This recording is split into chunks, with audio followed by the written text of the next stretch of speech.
Bienvenidos a nuestro webinar de hoy. Soy Pablo Tellería, relación con inversores de Invesmi, y en primer lugar agradeceros vuestro interés. Hemos tenido registrado casi 500 personas a las que enviaremos un enlace con la presentación. Hemos recibido también muchas consultas por correo electrónico, redes sociales. Contestaremos algunas de ellas al final de la presentación y enviaremos también a la dirección de email que nos habéis dejado todas las respuestas. Además, durante el webinar tendréis la opción de dejar una pregunta con vuestro nombre para poder daros respuesta enviándonos un email. En este webinario hablaremos sobre el COVID-19, qué medidas se están tomando para aplanar su curva de propagación, qué impactos está teniendo en la economía, cómo se compara con otras crisis, qué medidas de estímulo están tomando los gobiernos y los bancos centrales, cómo afrontar psicológicamente una crisis como la actual y qué cambios ha provocado y provocará en la sociedad esta pandemia, ¿no? Al final haremos el turno de dar respuesta a algunas de las preguntas que nos habéis hecho. A lo largo de la presentación transmitiré la visión del Comité de Inversión de Invesmi, formado por Lorenzo, por Jordi y por Juanjo, los tres con amplia experiencia en el sector financiero, tanto desde el punto de vista profesional como de inversor particular. Recordaros también que el equipo de Invesmi lo componemos un grupo de más de 20 personas que trabajamos cada día para intentar dar el mejor servicio al inversor. A lo largo de la presentación transmitiré la visión en la primera parte me centraré más en aspectos relacionados con la crisis sanitaria, siempre dejando claro que lo hacemos como observadores y analistas de los datos que se van publicando, en ningún caso como especialistas desde el punto de vista sanitario, evidentemente. A finales de 2019, las autoridades de salud pública de China informaron varios casos de síndrome respiratorio agudo en la ciudad de Wuhan. Los científicos chinos pronto identificaron una nueva clase de coronavirus como el principal agente causante. El posible origen del nuevo coronavirus se sitúa en el mercado de animales de Wuhan. Es una nueva forma de coronavirus no identificada previamente en humanos. COVID-19, como finalmente se nombró, fue declarado pandemia el 11 de marzo de 2020. ¿De qué se trata? Bien, los coronavirus son un grupo de alrededor de 200 virus que pueden causar enfermedades en animales y en humanos. Solo 7 de ellos afectan a los humanos. 4 de ellos son endémicos y generalmente causan síntomas leves, parecidos al resfriado, y son responsables entre el 15 y el 30% de los resfriados más comunes que hay en el mundo. 2 de ellos se consideran epidémicos, el SARS, que está originado en 2002 en la provincia de Guangdong, y el MERS, que está originado en 2012 en Oriente Medio. Uno de ellos, el COVID-19, pasó a denominarse o a considerarse pandemia. En cuanto a la gravedad de la enfermedad, como podemos ver en el gráfico, hay un grupo de 4 que generalmente causan enfermedades leves. El SARS y el MERS causan enfermedades muy graves. Y finalmente vemos que la enfermedad causada por el COVID-19 varía de leve a grave, y en muchos casos incluso el COVID-19 puede ser asintomático. Aquí tenemos representado en el gráfico que está a la derecha estos grupos de virus, que son los que afectan a las personas. Y comprobamos que COVID-19, que es el que está remarcado en naranja, puede presentar los 3 tipos de grados de severidad en cuanto a enfermedad. Por lo que respecta al nivel de contagio, los científicos usan una media llamada R0. R0 representa el número de personas infectadas por una persona que ya estaba infectada, o sea, el número de contagiados por una persona infectada. Cuando R0 es mayor que 1, el virus se esparce rápidamente y el número de personas infectadas crece exponencialmente. Cuando R0 es menor que 1, la infección tiende a disminuir y a desaparecer. COVID-19 parece ser altamente transmisible, ya que una persona que está enferma infecta en promedio a otras 2,5 personas. Este número varía según los países y está influenciado por las reglas de distanciamiento social. Hemos de decir, además, que los datos tanto de Italia como de España, dos de los países que más están sufriendo la crisis a nivel sanitario, nos dicen que R0 está bajando. Aquí en el gráfico de la derecha podemos ver el diferente número reproductivo básico, o R0, que tienen que han tenido, que tienen otro tipo de infecciones. Nos situamos en el 2,5 el COVID-19 y, como comentaba, con tendencia a bajar, según la información que nos está llegando tanto de España como de Italia. A nivel de la tasa de mortalidad, la tasa de mortalidad aún es incierta, pero lo que está claro es que afecta de manera muy importante a los pacientes mayores. De hecho, la tasa de mortalidad en personas de más de 70 años es hasta 3 o 4 veces mayor que el promedio. Cuando hablamos de la tasa de mortalidad, tenemos que intentamos saber qué número de personas se infectan o infectadas mueren a causa del COVID-19. Esto se conoce técnicamente como la tasa de mortalidad por infección. Esta tasa de mortalidad por infección no es otra cosa que dividir el número de muertes por la enfermedad entre el número total de casos. El problema con esto es que no sabemos el número exacto de personas afectadas por el virus, porque actualmente no es posible, o al menos sería muy difícil, evaluarlas a todas. Entonces tenemos que hablar más de tasa de letalidad. La tasa de letalidad está dada por el número de muertes dividido por el número de personas que han sido diagnosticadas con la enfermedad. La tasa de letalidad depende de la edad promedio de la población.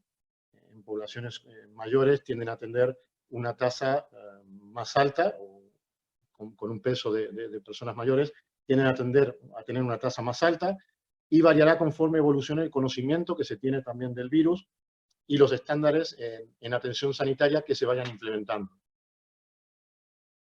Debido a la influencia que tiene precisamente en la población de más edad, podemos analizar las pirámides poblacionales de China y España, por ejemplo.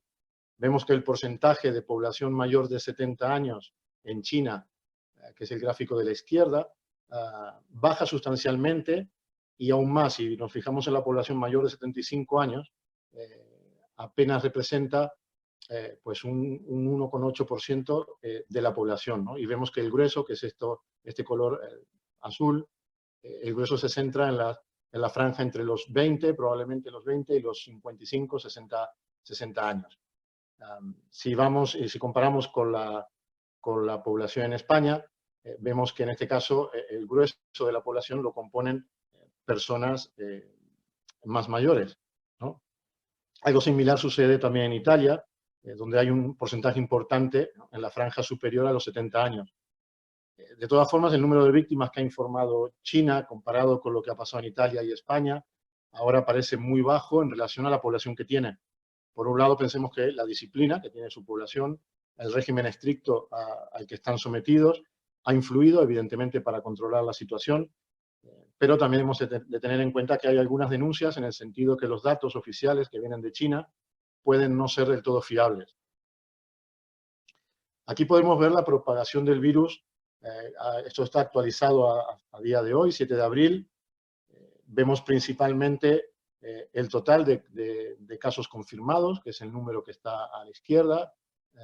Luego también podemos ver el número de personas muertas, y a la derecha, en verde, el número de pacientes recuperados. También resulta interesante ir viendo cómo evoluciona la situación en las diferentes zonas geográficas, y desde aquí os invito a entrar en el enlace que aparece debajo de la imagen, que cuando tengáis la presentación, cuando os enviemos la presentación, podréis acceder a él a través del enlace directo. Abajo, a la derecha, en color amarillo, vemos la curva, la pendiente alcista de los casos confirmados. En cuanto a cómo evolucionan las curvas de casos confirmados, en el siguiente vídeo pueden apreciarse el comportamiento que están teniendo en diferentes países del mundo. Como en la diapositiva anterior, abajo tendréis un enlace para ir viendo la evolución en las próximas semanas, y evidentemente iremos comprobando que una vez China parece ya tener controlada la situación, en Europa todo apunta, sobre todo en España y en Italia, a que comenzamos a ver el tope máximo o incluso ya podíamos comenzar una ligera tendencia a la baja y evidentemente en la zona que ahora mismo estamos mirando todos y está muy cuestionada también es Estados Unidos, debido un poco pues, al comportamiento que ha tenido su presidente y a cómo él ha afrontado, cómo afronta incluso con sus declaraciones esta crisis. En cuanto al problema que presenta la saturación de los sistemas sanitarios, saturación o estrés de los sistemas nacionales de salud, uno de los principales problemas para los países es el exceso de demanda de servicios de atención médica. En particular, hay demasiados pacientes críticos que requieren camas de cuidados intensivos y ventiladores. Además, se añade la escasez estructural de personal médico en determinados países, agravados por el número de contagios que estos profesionales están sufriendo. Lo estamos viviendo con las noticias aquí en España, donde un gran número de personal sanitario está siendo infectado. Eso hace que también disminuya la capacidad de atención para los enfermos. ¿Cómo se afronta esto? El enfoque de consenso adoptado por los países de todo el mundo ahora consiste en ralentizar la transmisión para aplanar la curva de propagación del virus, evitando así el colapso de los sistemas nacionales de atención médica y ganando tiempo, además, para el desarrollo de vacunas o de tratamientos. El problema es que la desaceleración de la transmisión tiene costes económicos, por lo que se intenta buscar un cierto grado de equilibrio entre el objetivo de aplanar la curva y el tamaño de la recesión que pueda seguir a continuación. Aquí en este gráfico lo que vemos es cómo el área de color negro sería, sin medidas de protección, cómo saturaría rápidamente la capacidad de los sistemas de salud, y lo que se pretenden con las medidas que se han tomado de protección por parte de los gobiernos es que se parezca más o se esté pareciendo más a la de color azul claro para evitar precisamente este colapso, ¿no? en el sistema sanitario. Como medidas para aplanar la curva, existen diferentes grados de medidas que han empleado los gobiernos, incluso las diferentes ciudades. Algunos de los más utilizados están siendo o han sido el aislamiento de los casos positivos o dudosos en su propio domicilio, una cuarentena o confinamiento voluntario en el hogar, distanciamiento social en personas mayores de 70 años, cierre de escuelas, universidades y todo el sector educativo, ampliar la distancia de seguridad mayor a 1,5 metros en el ámbito de las relaciones sociales entre toda la población. Y aquí lo que se explica en el gráfico es que también diferentes medidas cómo hacen que esta curva sea más plana.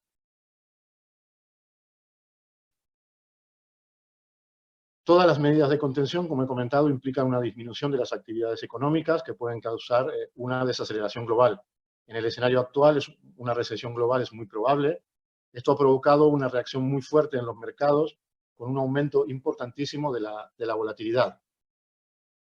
En este sentido, si miramos la lectura del índice VIX, que es un indicador de volatilidad del mercado, vemos que superó incluso los niveles que se habían visto en la crisis financiera de 2008, dando lecturas ligeramente por encima de 80. Por hacernos una idea, normalmente se considera una lectura por debajo de 20 como un mercado con baja volatilidad. Vemos como el pico que está más hacia la derecha ha superado el nivel de 80, algo por encima de lo que sucedió en 2008 en la crisis financiera. Si vemos el comportamiento del mercado en anteriores recesiones, que son las zonas que están marcadas en gris, se comenzaba a ver un cierto desgaste o una bajada previa antes que se entrara oficialmente en recesión. Si miramos el final de los años 80, que es la primera barra gris por la izquierda, vemos cómo no se superan nuevos máximos en el mercado y después comienza la recesión, que es esa área sombreada. En la siguiente, que corresponde a la crisis de .com, que es la barra central del gráfico, el mercado incluso comenzó a bajar previamente. Y si vemos la línea azul, la línea gris más gruesa, que corresponde a la crisis financiera de 2007-2008, también se aprecia cómo el mercado realmente comienza a bajar unos meses antes. A diferencia de estos casos anteriores, podemos ver hacia el final del gráfico, a la derecha, cómo estábamos en una tendencia alcista, con una corrección que hubo en 2018, pero que se superó luego a lo largo de 2019, y a partir del 20 de febrero aproximadamente comienza una caída muy fuerte, que es la que hemos vivido en las últimas semanas. Eso sin haber confirmado un escenario de recesión global, que todo apunta a que acabará por producirse.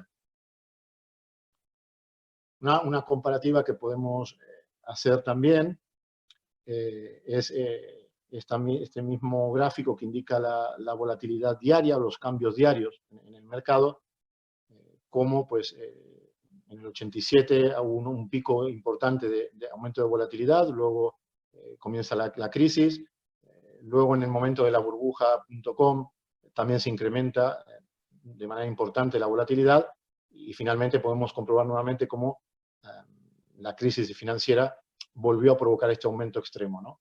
Volviendo una vez más hacia la derecha del gráfico, que es este último dato que tenemos, vemos que ha aumentado muchísimo la volatilidad y probablemente se acabe por confirmar la recesión posterior. Si miramos la caída actual en perspectiva versus otras caídas que han habido, podemos ver que por la rapidez con lo que ha sucedido y los porcentajes que de momento estamos manejando, se puede parecer mucho a la del 87. En aquel entonces cayó un 32%, luego comenzó a recuperar, y en este caso hemos tenido caídas en torno a un 34%. Sí que es verdad que ahora este nivel ya se está situando en un menos 23 aproximadamente desde el pico más alto, ¿no? Pero sí que tenemos que tener en cuenta que llegaron a haber caídas que superaron el 30%. Empezaremos a ver la confirmación de este periodo de recesión que hablamos, con datos extremadamente negativos. En el gráfico vemos las peticiones de desempleo en Estados Unidos. Es un dato que se actualiza cada semana y corresponde a las personas que se han quedado sin empleo y se apuntan para solicitar una prestación. Vemos que ha pasado de un promedio de unas 200.000, 300.000 peticiones semanales a superar los 6 millones de solicitudes. En el gráfico siguiente, de hecho, lo que vemos es con más detalle el comportamiento de las últimas semanas, desde enero hasta aquí. Vemos cómo estaba en torno a unas 200.000, 200 y poco mil peticiones semanales de desempleo, y en la semana del 22 de marzo subió a 3 millones, que ya fue una cifra que impactó bastante, nos sorprendió mucho a todo el mundo, pero posteriormente, la semana siguiente, este dato superó los 6 millones.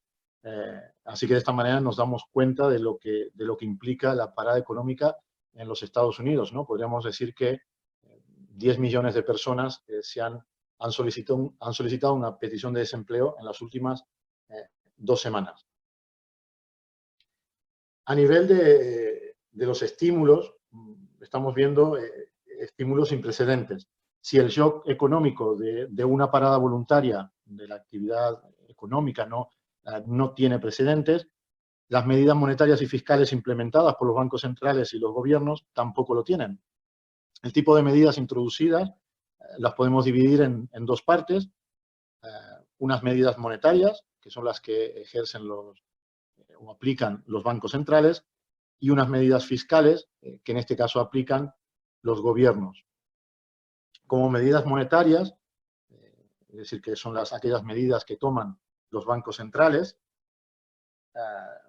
tenemos que han sido, digamos, muy receptivos al introducir medidas para estimular la economía. Sus medidas apuntan a facilitar principalmente el acceso a la financiación para las empresas y para aquellas personas que lo necesitan, respaldar el precio de los bonos a fin de contener el aumento en los costos de refinanciamiento de la deuda y proporcionar toda la liquidez necesaria que permita que el sistema financiero continúe funcionando sin problemas. Algunas de estas medidas son bajar la tasa de interés oficial, establecer facilidades de préstamo para proporcionar liquidez al sistema y la compra de activos financieros a gran escala, principalmente gobiernos y bonos corporativos. Si bien los bancos centrales pueden garantizar que los mercados financieros sigan funcionando, lo que no pueden hacer es poner dinero en los bolsillos de los ciudadanos directamente. Esto es algo que deben hacer los gobiernos, maniobrando con sus políticas fiscales. Con política fiscal nos referimos principalmente a aquellas decisiones de los gobiernos en términos de gasto público e impuestos. Los gobiernos han sido un poco más lentos que los bancos centrales para presentar sus medidas fiscales, pero esta actividad está cobrando fuerza ahora. El Congreso estadounidense aprobó la semana pasada un paquete de estímulo fiscal por valor de 2.000 billones de dólares. Para poner en contexto, porque es una cifra que se nos escapa un poco, ¿no?, a nuestra capacidad de razonamiento, vemos el gráfico que tenemos a la derecha. Aquí lo que significa es que si ponemos un billete de $100 uno encima de otro y lo vamos apilando, tenemos que cuando lleguemos a la altura de una silla, hemos acumulado un millón de dólares.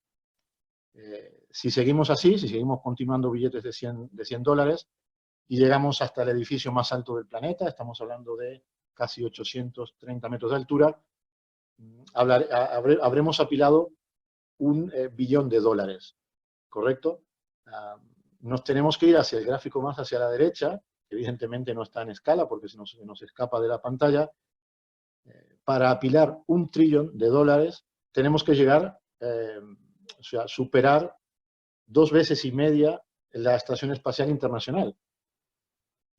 Así que el estímulo fiscal que aprobó el Congreso de los Estados Unidos, estaríamos hablando que llegaría hasta los 2.030 kilómetros de altura, si agrupáramos un billete de $100 uno encima de otro.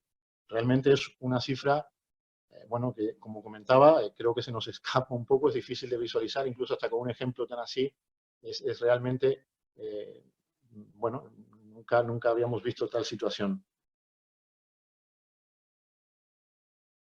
Las medidas fiscales de los gobiernos aprobadas hasta ahora incluyen, sobre todo, pues, garantías estatales sobre préstamos para empresas. Se trata de evitar la quiebra masiva de empresas. Pagos directos a particulares, en este caso en Estados Unidos, un pago de $1.250 por ciudadano adulto y algo menor en las personas menores. Y la posibilidad de diferir impuestos y otros pagos. Y estas son las medidas que suelen adoptar desde los gobiernos. ¿Qué efectos socioambientales podemos destacar de cara al futuro? Bien, principalmente en positivo, podemos tener una disminución del nivel de contaminación. Todos estamos viendo en estos días imágenes, por ejemplo, de Venecia, con los canales muy transparentes, con lo cual es importante. Hay imágenes de satélite que ya registraron, pues, la bajada del nivel de contaminación en China, por ejemplo, durante el confinamiento.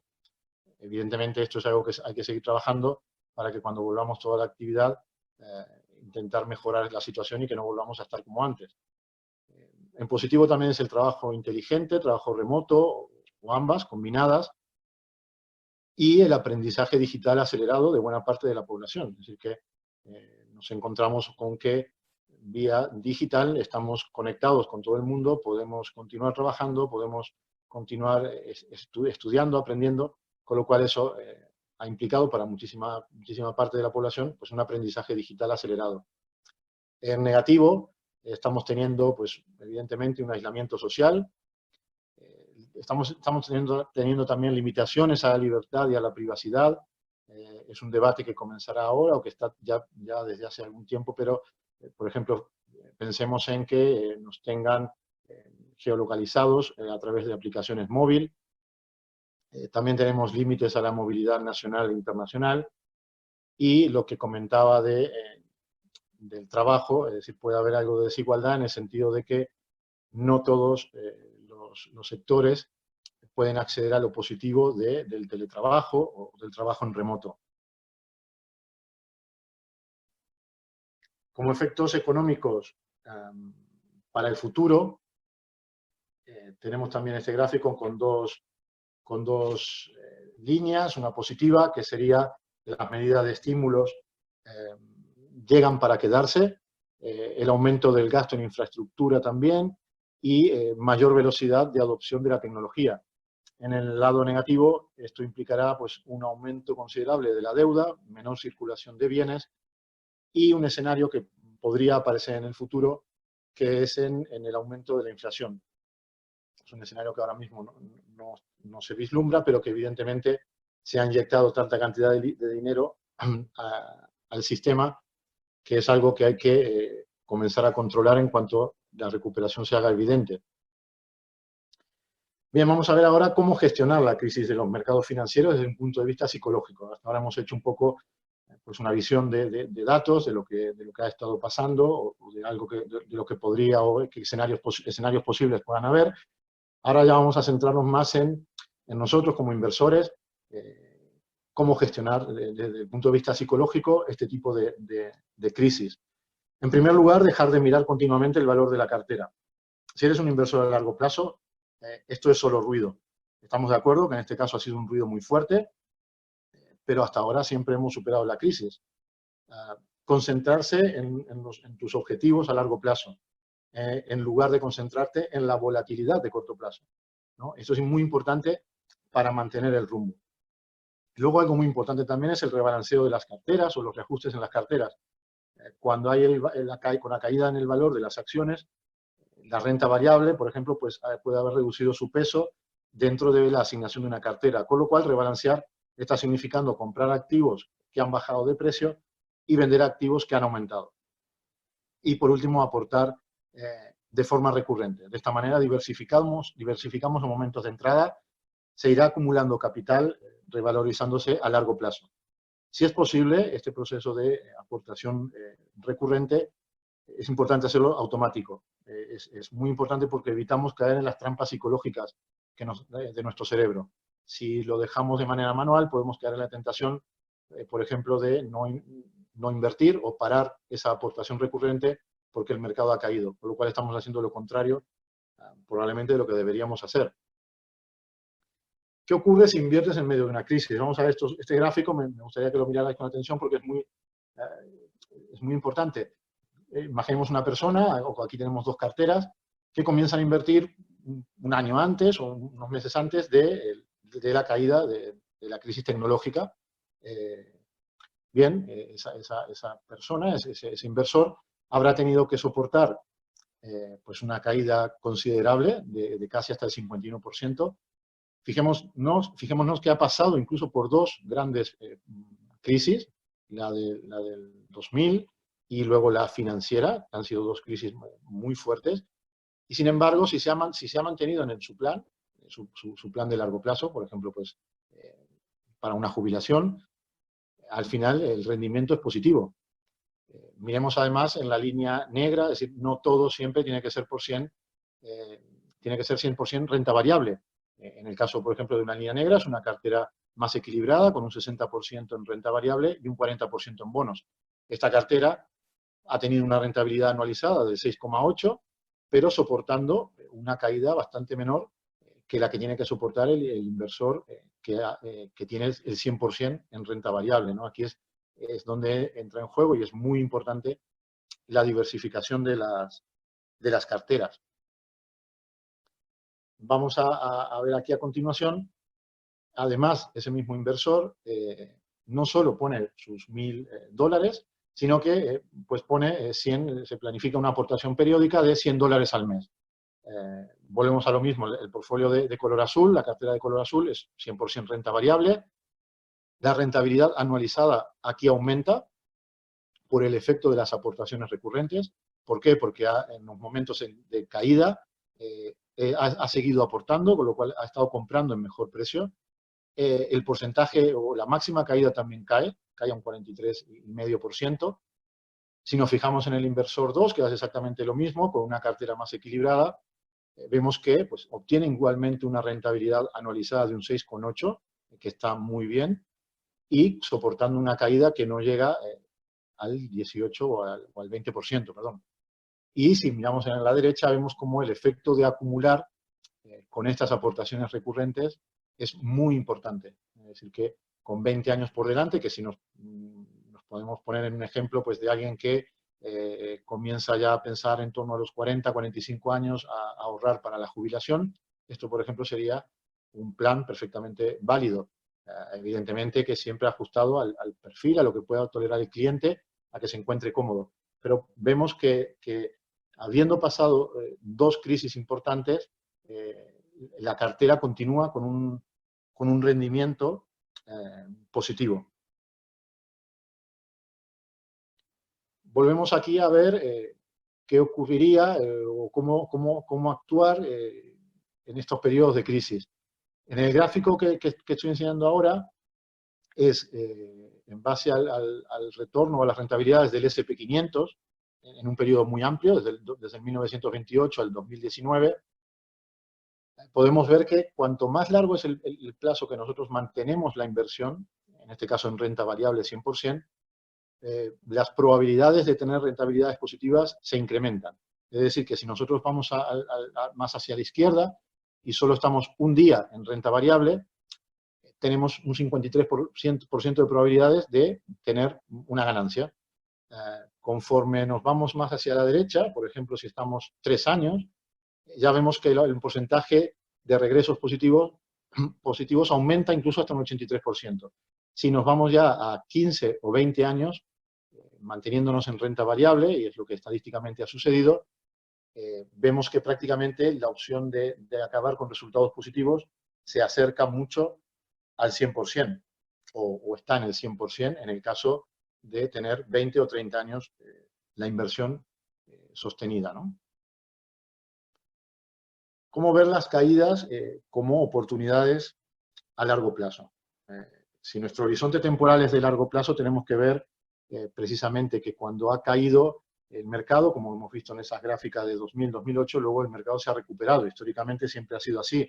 Con lo cual, aquellos momentos de caídas, si tenemos mucho tiempo por delante, no dejan de ser otra cosa que oportunidades. Esto definitivamente lo que puede hacer es aumentar el rendimiento esperado para los próximos años. Al comprar más bajo, se producen mayores ganancias en el futuro. En la tabla que tenemos a continuación, hemos remarcado en color azul celeste principalmente el largo plazo. Si vemos en la columna que está más hacia la izquierda, aquí nos indica el porcentaje de caída desde el pico más alto, ¿no? Por ejemplo, pues el mercado estaba cotizando el 18 de febrero a un precio y cuánto ha caído desde ahí el mercado. Vemos que para diferentes tipos de caídas, diferentes franjas, luego con el paso del tiempo ha ido recuperando. Ahora mismo, por ejemplo, podríamos buscar el equivalente a la franja que está en torno a un 30-35% de caída, que es esta franja de color gris.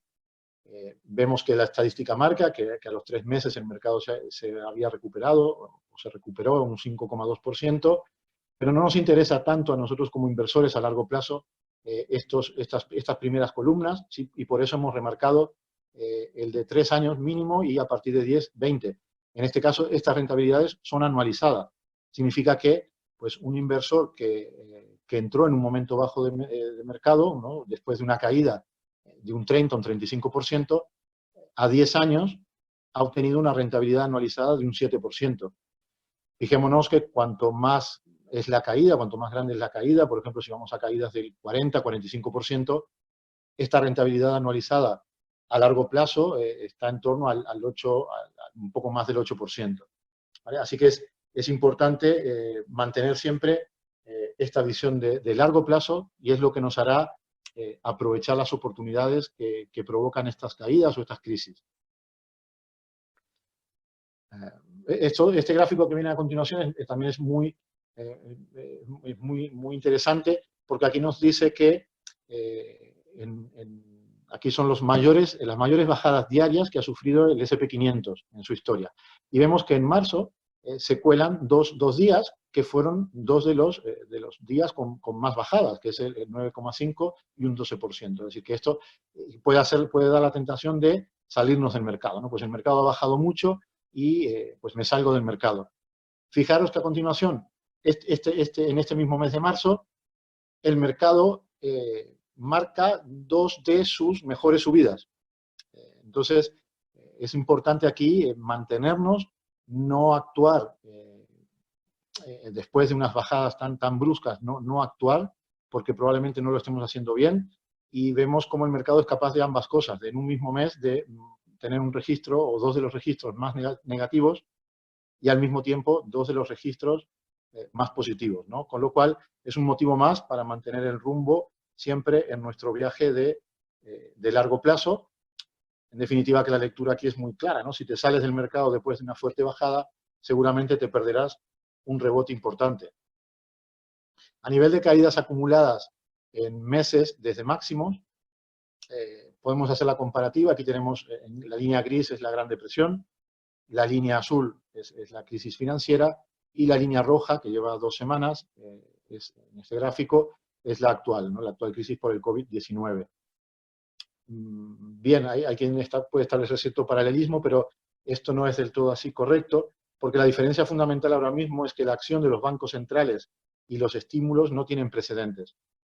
Y si queremos hacer un paralelismo con lo que pasó, por ejemplo, en este periodo que comienza a partir del 29, también hemos de tener en cuenta que luego por delante hubieron una serie de circunstancias a nivel global, como la Segunda Guerra, que desvirtúa un poco o incrementó esa crisis. Pero la que estamos actualmente no es de ese tipo y, como comentaba, la acción coordinada, a veces mejor, algunas veces mejor que otra, de los bancos centrales y los estímulos de los gobiernos no tienen precedente y probablemente no podamos, con el paso del tiempo, encontrar una similitud.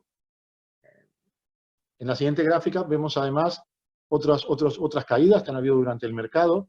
Vemos que si eliminamos la más larga, que es la que ha durado más de 40 meses, el resto, la línea negra, que es la de 2007, casi llega a 1 año y medio, pero fijaros que el resto se suele concentrar entre los 6 y 12 meses aproximadamente. Esto lo que nos marca es el comienzo del gráfico, en el 0%, desde el pico máximo que tuvo previo a la caída, cuánto llegó a caer hasta el momento que comenzó a recuperar.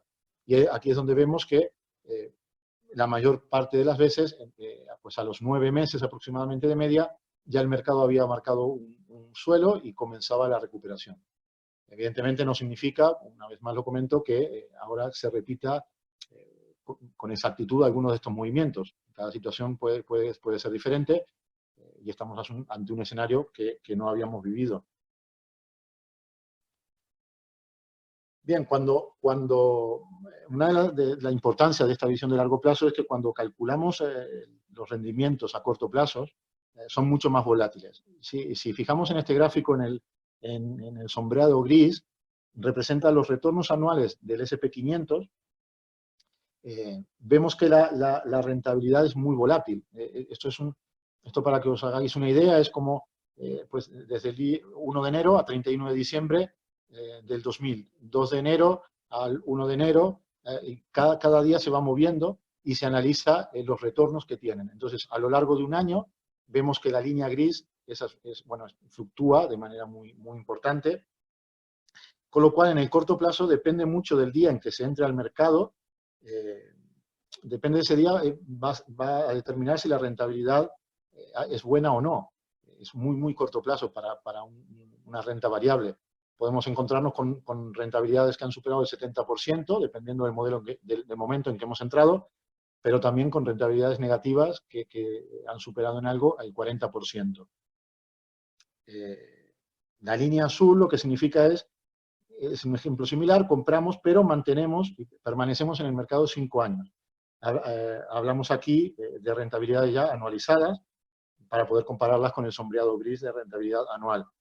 Vemos una fluctuación importante, pero algo más suavizada, evidentemente, que el sombreado gris de rendimiento a un año. También podemos ver que apenas entra en algunos momentos en terreno negativo. Eso significa que manteniendo una inversión 5 años, como veíamos en gráficos anteriores, la posibilidad de tener rendimientos negativos ya disminuye. Si observamos la línea negra, que representa la rentabilidad anualizada, pero obtenida en periodos de 10 años, vemos que aún es más suave todavía. Más suave que el promedio de 5 y evidentemente mucho más suave que el promedio de año a año. apenas entra en terreno negativo, coincidiendo una vez más con el resto de gráficos y con esta visión de mantener a largo plazo la inversión. Vemos que, además, se separa menos de la línea roja. La línea roja representa el rendimiento promedio anualizado histórico, que está en torno a un 10%. Entonces vemos como esta línea negra, es decir, cuanto más largo es el horizonte que mantenemos la inversión, más se irá acercando o pegando, digamos, a esta línea roja, que significa el promedio histórico de muy largo plazo. Si aquí pusiéramos, por ejemplo, una nueva línea con una rentabilidad promedio pues de 20 años, probablemente no entraría en terreno negativo en ninguna de los estudios, sería más suavizada que las anteriores y permanecería más tiempo cerca de este promedio histórico marcado por la línea roja. Y aquí podemos ver cómo durante los últimos 90 años el mercado siempre ha crecido, en este caso una tasa promedio de alrededor del 10% anual. Tenemos que tener en cuenta que durante todo este tiempo hemos pasado por guerras, por recesiones, vivido mercados bajistas, periodos inflacionarios, diferentes regímenes políticos, varios conflictos geopolíticos, terrorismo, y hemos pasado todas estas crisis que están aquí enmarcadas en color gris. Sin embargo, las hemos superado, la economía ha seguido funcionando y los mercados se han superado. Bien, un poco con visión de largo plazo, también siempre repasaremos nuestra propuesta en la gestión de carteras. A la hora de diseñar las carteras, nosotros siempre mantenemos este enfoque de largo plazo, en el que se tienen en cuenta las posibles caídas por las que puede pasar esa cartera, y por esta razón se le asigna a cada inversor una cartera con un perfil de riesgo que pueda soportar. Eso es muy importante. Lo hacemos con un cuestionario inicial que tenemos en nuestra página web. Las carteras strategic, que están construidas evidentemente para una inversión a largo plazo, en las que este tipo de eventos, crisis, mercados bajistas, están previstos como inevitables durante la vida de la cartera, y además forman parte de la propia filosofía estratégica de la cartera. Los cambios que se hacen anualmente en estas carteras strategic reflejan esa visión precisamente de largo plazo del comité de inversión. En nuestro caso, al comenzar el año, en las strategic de ETFs, se hicieron algunos cambios. Se redujo la asignación en bonos corporativos europeos y se aumentó la asignación en bonos americanos a 10 años. En las carteras de fondos indexados no se hicieron se mantuvo sin cambio. En las carteras Dynamic, estas carteras están pensadas para un tipo de inversor que, manteniendo su visión de largo plazo, esto no lo perdemos, en su horizonte de medio y largo plazo, prefiere ver reducida su exposición, por ejemplo, a renta variable en un mercado bajista pronunciado, o ver cómo su asignación en renta variable se inclina hacia las zonas geográficas con mejor momentum en los momentos que el mercado va con viento a favor.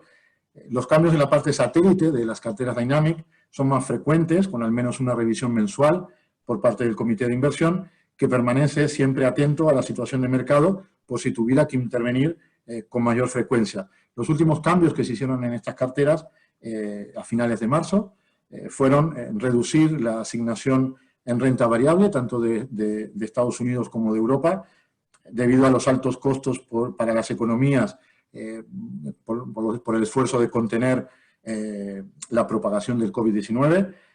Hemos reducido también la exposición a los bonos corporativos, dada precisamente la naturaleza particular de esta crisis, en la que se detiene la actividad económica de las empresas privadas, con lo cual se hace aumentar la percepción del riesgo crediticio de las mismas, y una desaceleración sustancial en los ingresos hará que, de hecho, sea más difícil pagar los préstamos. Al mismo tiempo, hemos mantenido, incluso aumentado la asignación en liquidez, en cash, algo más de lo que es habitual para esta distribución Dynamic. ¿Por qué? Pues en principio en la línea de proteger las carteras en esta situación excepcional, y podemos decir que utilizamos el cash o la liquidez como una clase de activo que puede brindar protección a una parte de la cartera, ¿no?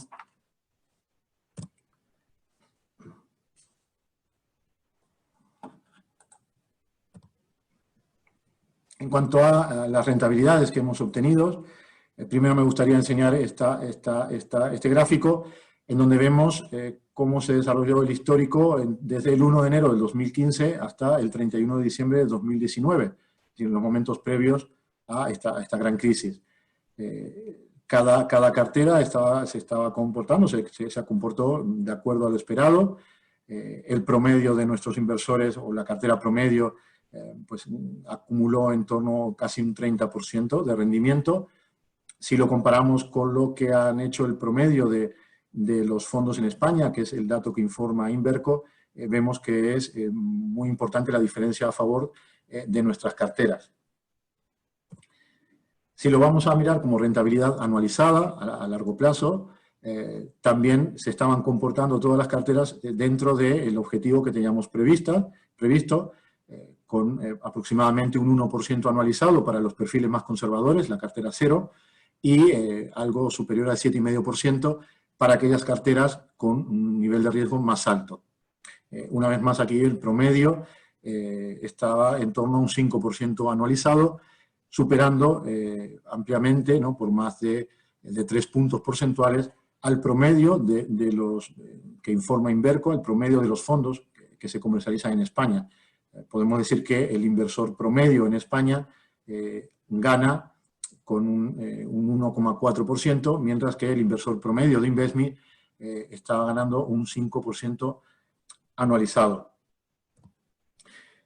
Estábamos dentro de nuestras estadísticas en el comportamiento y viene la crisis y viene el movimiento fuerte entre febrero y marzo. Esto evidentemente ha hecho que se hayan resentido los rendimientos, pero si miramos, vemos que el histórico, aún todas se mantienen en positivo, es decir, que aún habiendo pasado, o de momento estamos pasando esta crisis, todas las carteras con una visión pues, a 5 años vista están con rendimientos positivos. Si vamos una vez más a comparar con el promedio que ha informado Inverco de los fondos españoles, vemos que ha tenido un rendimiento negativo de más del 4,5%. ¿Vale? En cuanto a las rentabilidades anualizadas, está claro que también se ha notado esta bajada. El promedio pues, ha pasado de un 5% anualizado que estábamos manteniendo a un poco más de un 2%. ¿Vale? Nosotros creemos que este será un efecto temporal, el cual se corregirá tan pronto la situación económica de los mercados se recuperen. Pero fijémonos que incluso en estos momentos, si comparamos la cartera con el promedio de Inverco, seguimos con nuestra estadística de obtener 3 puntos porcentuales aproximadamente por encima de este promedio que informa Inverco de los fondos españoles. Para terminar, deciros que el mes de marzo fue un mes muy difícil para todas las clases de activos, no solo para el mercado de renta variable, sino también para el mercado de bonos corporativos, que se vio particularmente afectado precisamente por las medidas de contención del virus, ya que los inversores temían que la falta de liquidez en los mercados pudiera afectar la capacidad de las empresas para pagar sus préstamos. Sin embargo, hemos de recordar, y esto es muy importante, que como inversor a largo plazo, este ruido de mercado de corto, que aunque es verdad que ahora es un ruido muy alto, no debe perjudicar nuestro objetivo, no debe perjudicar aquel objetivo por el cual empezaste con tu cartera bien diversificada. Muchas gracias por vuestra atención y ahora pasaré a responder algunas de las preguntas que nos han dejado por email o por las redes sociales y, como comentaba, las preguntas que nos habéis ido haciendo llegar durante la emisión del webinar las iremos respondiendo también con todo el equipo por correo.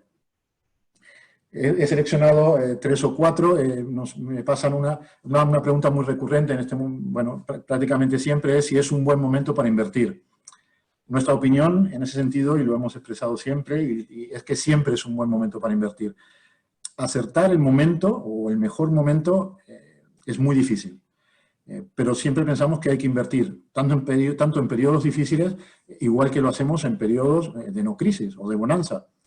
Nuestro ADN, nuestra filosofía es siempre de invertir para el medio y largo plazo. Hemos visto en la presentación, en los gráficos, que a corto plazo el rendimiento es más incierto y tenemos menos probabilidades de obtener un resultado positivo. Pero siempre dentro del perfil de riesgo que más conviene al inversor y si es posible programando aportaciones de manera automática, el medio y largo plazo se presenta como una opción muy favorable, muy buena, un buen plan para invertir. Siempre hemos de pensar que no podemos controlar lo que hace el mercado. Podemos controlar de qué manera estamos en el mercado. Es muy importante. La otra pregunta que nos hacen es si la crisis provocada por el COVID-19 supondrá una revalorización y expansión de las empresas tecnológicas y de los sectores farma y biomédico. Bien, nosotros siempre preferimos invertir a través de diferentes clases de activos, tanto renta fija como renta variable, de acuerdo con el perfil del inversor. Y en cuanto a la renta variable, siempre nos decantamos por invertir en las diferentes zonas o regiones macro. Esto nos da la posibilidad, primero, de adaptarnos al cliente europeo y, adicionalmente a esto, pues también al cliente que quiere tener una cartera, por ejemplo, con más exposición al dólar, por diferentes circunstancias, bien por su residencia fiscal o bien porque sea una empresa. Entonces, diversificamos en este sentido la renta variable. En cuanto a sectores, tampoco entramos en qué sector es el mejor ahora o el cual lo hará mejor en un futuro. Preferimos invertir en los mejores índices que invierten en las mejores empresas de todos los sectores. Hemos de pensar que por la propia composición de los índices, en ellos estarán las empresas más fuertes, las de mayor valor de mercado. Si un sector lo hace bien, las mejores empresas de este sector estarán en el índice. Y en nuestras carteras tenemos esos índices. La importancia de presentar siempre una cartera con diversificación global. Otra pregunta que nos hacen es si la recuperación internacional de las bolsas será lenta, nos hablan aquí de más de 3 meses, o anticipará y será más corta, o se anticipará y será más corta. Bien, la respuesta más honesta que puedo dar y que en general podemos dar en nombre del Comité de Inversión y todo el equipo de InvestMe, en cuanto a si la bolsa se recuperará en breve o no, es que no tenemos ni idea. Obviamente tenemos una opinión de lo que puede pasar, pero somos conscientes que en todo caso sería una opinión poco fiable. Podemos tomar como indicativo, por ejemplo, que nuestras carteras Dynamic, la parte satélite, el modelo que trabajamos, el modelo cuantitativo, nos marca que estén en modo precaución o en modo protección. Pero esto podría cambiar en pocas semanas o meses. Entonces, en ese sentido, no sabemos, como creo que nadie sabe qué va a suceder. Además, estamos en una situación excepcional, como hemos visto, ¿no? Tanto por el alcance global de la crisis sanitaria como de las medidas de estímulos que vienen de los gobiernos, ¿no? Y de los bancos centrales. Una vez más, el mensaje aquí sería centrarnos en lo que podemos controlar. La parte que podemos controlar de una inversión es que la cartera esté adaptada a nuestro perfil, que tenga una diversificación global correcta o importante y que nosotros tengamos un horizonte y un objetivo de medio y largo plazo. Esto lo podemos controlar adicionalmente a las aportaciones que vayamos haciendo de manera recurrente. Y algo que también importa mucho en este sentido, y sobre todo siempre con esta visión de medio y largo plazo, y es algo que podemos controlar, son las comisiones que pagamos, ¿no? por estar invirtiendo. Cuanto más bajas, al fin y al cabo, mayor rentabilidad a largo plazo. También, hago la última, me preguntan, tengo aportaciones programadas cada mes y si es un buen momento para acelerar o para incrementar las entradas. Bien, un poco en línea con lo anterior. No sabemos ni controlamos lo que hará el mercado. Entonces, nuestra visión siempre es mantente en tu plan. No intentes cambiarlo, no intentes adelantarte, porque hacer un timing o intentar seguir al mercado es muy complicado. Hemos visto aquella gráfica sombreada gris, donde si vas a una rentabilidad, te mueves en un corto plazo, las fluctuaciones son muy importantes. Evidentemente que dependerá de la situación de cada inversor, pero si adelantamos aportaciones a lo que teníamos previsto, hemos de tener en cuenta que nadie puede saber si el mercado ha hecho un suelo o si ya hemos visto el nivel más bajo o si aún queda algo por caer. Con lo cual, podemos adelantar las aportaciones y aún continuar con alguna bajada adicional. Ahora bien, si esa posible bajada del mercado no altera nuestra situación patrimonial y si mantenemos nuestro objetivo de largo plazo, es evidente, como hemos visto en la presentación, que estaremos comprando más barato y por eso esperaremos rentabilidades más altas a largo plazo. Eso sí, es importante, nuevamente, una vez más, remarcar el tema de la diversificación de la cartera. Y cuando hablamos de diversificación incluimos diferentes zonas geográficas para la renta variable y diferentes clases de activos para la renta fija. A veces podemos caer en el error que como compramos un Eurostoxx 50 o un IBEX, estamos diversificados. Sí, evidentemente que es mejor tener 50 compañías que tener 4, pero hay que vigilar mucho que, por ejemplo, aquí, en este ejemplo, no estaríamos diversificando geográficamente. Y si, por ejemplo, Estados Unidos o los países emergentes, cuando comience la recuperación, lo hacen mejor, nos estaremos perdiendo buena parte de esta recuperación. De momento, por aquí voy terminando. Una vez más, agradeceros vuestro interés. Os enviaremos la presentación, os enviaremos las respuestas a todas las consultas que nos habéis hecho. Y por mi parte, pues nos vemos en el siguiente webinar. Desear que todos estéis bien de salud. Parece ser que estamos ya, o se comienza a ver un poco la luz al final del túnel, al menos por el lado de España, de Italia, que eran 2 países bastante más perjudicados, y pues a esperar noticias de Estados Unidos, pero muy importante, mantente en tu plan, no lo cambies y mantén tu objetivo de largo plazo. Buenas tardes y muchas gracias.